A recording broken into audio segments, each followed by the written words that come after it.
This is TechCrunch.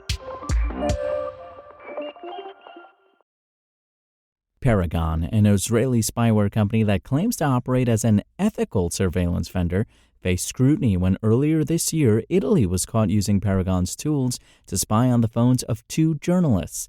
Paragon responded by cutting Italy off from its surveillance products, becoming the first spyware company to ever publicly name one of its customers after the misuse of its products.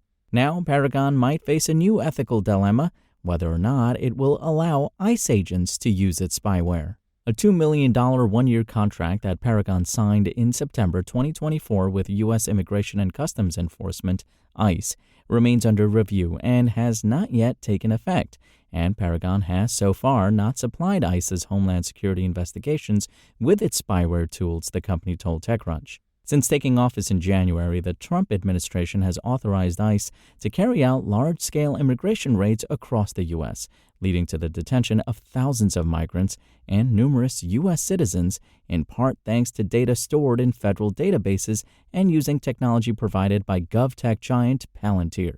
Considering ICE is poised to get a significantly larger budget following the passing of Trump's flagship Big Beautiful Bill Act into law, spyware could serve as a powerful surveillance tool in the Trump administration's immigration enforcement operations. With 2 months left before the contract expires, Paragon may never supply its spyware to ICE.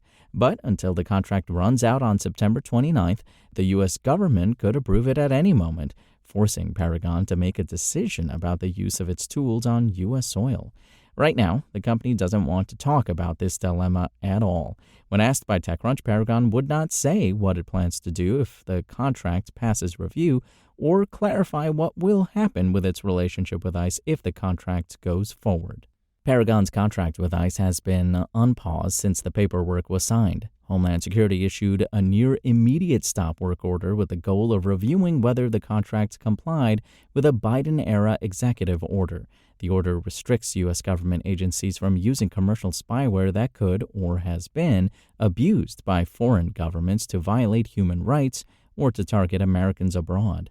At the time, a Biden administration official told Wired that the U.S. government had immediately engaged top leadership at Homeland Security, which houses ICE, to determine if the contract met the requirements of the executive order.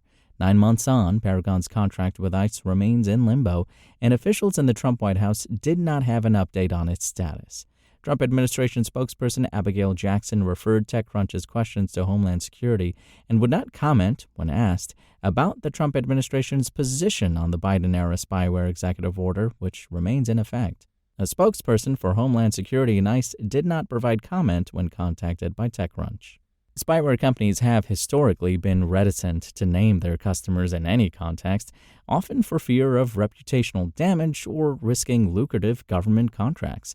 After WhatsApp revealed earlier this year that around 90 of its users, including journalists and human rights dissidents, had been targeted with Paragon spyware, the company sought to distance itself from the hacks. Paragon's executive chairman John Fleming told TechCrunch that it only sells to a select group of global democracies, principally the United States and its allies. In other words, Paragon wanted the world to know that it would sell to responsible government customers, and its response to the Italy scandal appears to reinforce the company's position.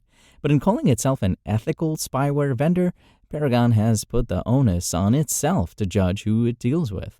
In doing so, the company has also opened the door for others to scrutinize its government customers and their ethics, whether they are the Italian government or ICE.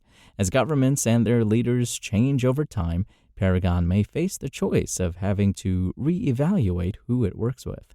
Given this administration's record of attacks on human rights and civil society organizations, we hope that Paragon would reconsider the agreement, said Michael Dodora, the U.S. advocacy manager at Access Now, a nonprofit that has worked to expose spyware abuses.